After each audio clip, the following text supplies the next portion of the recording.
Trump is hoping Japan will offer military assistance for his war in the Middle East. But instead, the prime minister brought him 250 cherry trees to commemorate our 250th anniversary. This is a guy who paved over the rose gardens. What is he going to do with 250 cherry trees? He'll probably use them to build a Waffle House or something. But Trump very much wants Japan to support his war on Iran. He asked the prime minister, he asked her today to send us a Godzilla, and she said no.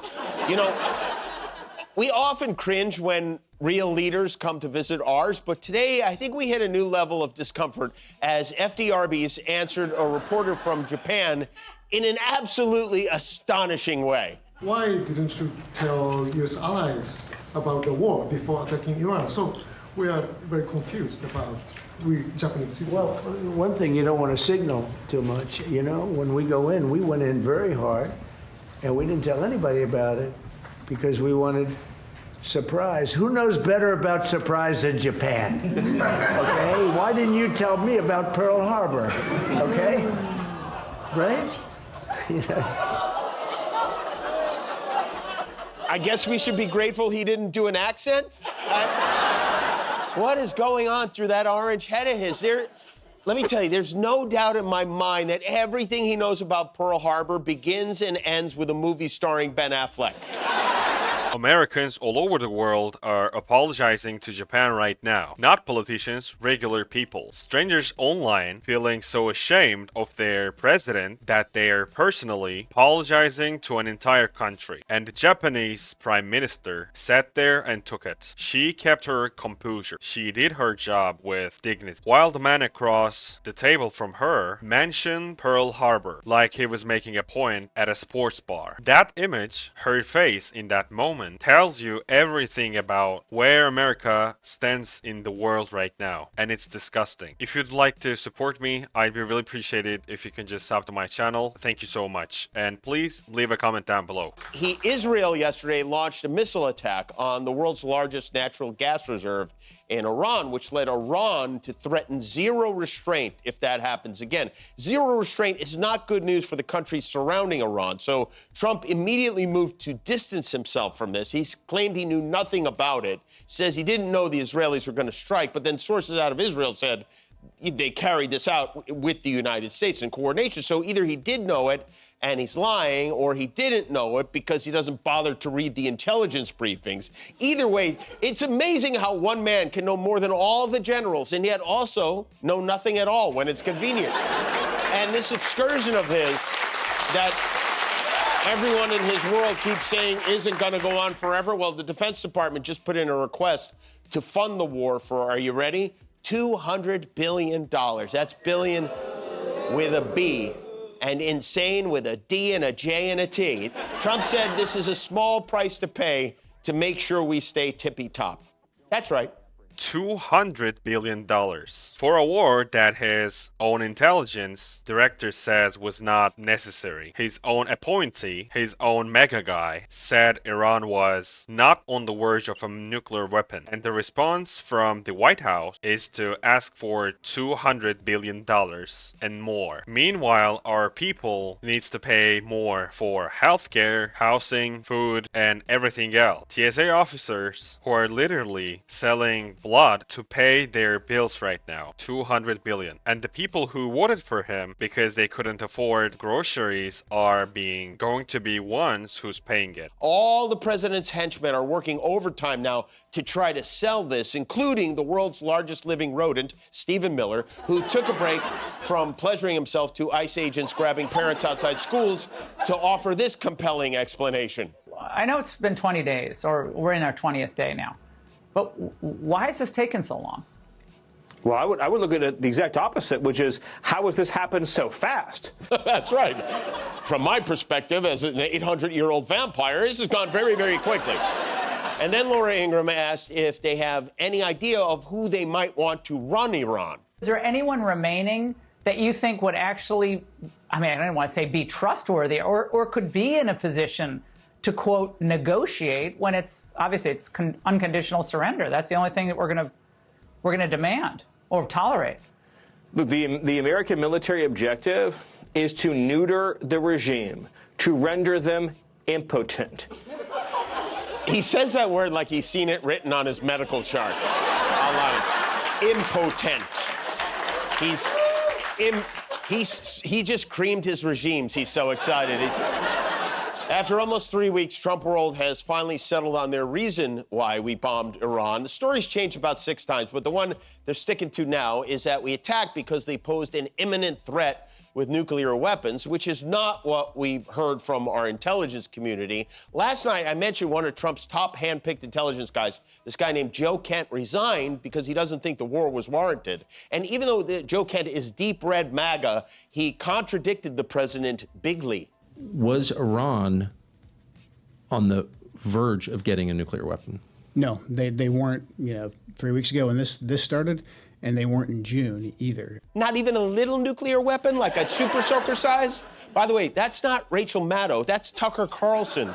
The resistance is coming from inside the House now. Stephen Miller has been in American politics for almost a decade now. He has never been elected to anything. He has never won a single vote from a single American. And he's one of the most powerful men in the country, shaping foreign policy, selling a war that his own boss, intelligence director, says wasn't necessary. And the story has changed 6 times in 3 weeks. At what point does changing your reason for going to war 6 times stop being a communications problem and start being something much more serious? There are many who believe that this was all cooked up to distract us from the Trump Epstein files, which added another twist today. Trump has repeatedly claimed that he kicked his BFF Jeff out of Mar-a-Lago, but there's a newly unredacted email from Epstein's attorney that appears to show otherwise. This was the document as it was originally released by the DOJ, all blacked out, like Pete Hegseth, right?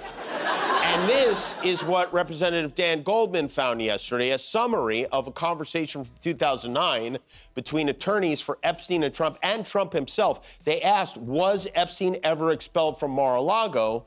And the answer from Trump was no, he was not a member, may have been a guest, never asked to leave, which is weird because the president clearly said he asked him to leave. He kicked him out of Mar-a-Lago.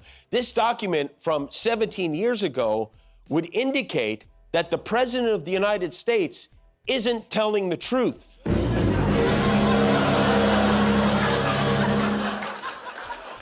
But the bigger question is, why was the document redacted at all? The DOJ is only allowed to redact the identities of the victims and the names that are involved in ongoing investigations. For some reason, they decided to redact the name Trump from this thing. Trump's Attorney General, Pam Bondi, has a lot of questions to answer. She tried to pull a fast one on the House Oversight Committee. I don't know if you saw this, but on Tuesday, the Oversight Committee issued a subpoena ordering her to answer questions under oath. So yesterday, she showed up for a closed-door briefing.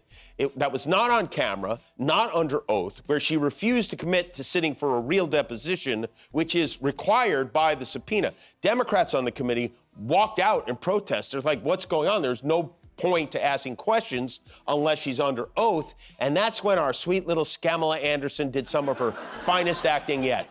Democrats on the committee walked out. They called it a, quote, fake hearing and said you were just trying to get around appearing for a deposition.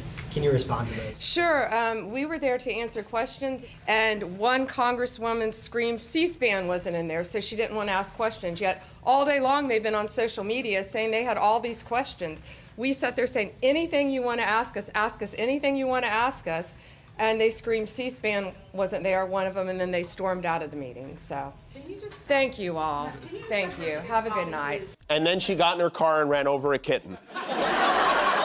Needless to say, the chair of the House Oversight Committee, James Jim Bob Comer, was disappointed, but not at his pal Pam. He was mad at all these radical law-abiding libs. They didn't ask any questions. The Attorney General's here, but they said they wanted C-SPAN in here. They want the cameras, and very, very typical behavior of the Democrats. Very disappointing because I really felt like there were a lot of the Democrat members that cared about getting the truth. Aw, you know what? They disappointed Gomer Pyle. That's not nice. That's not.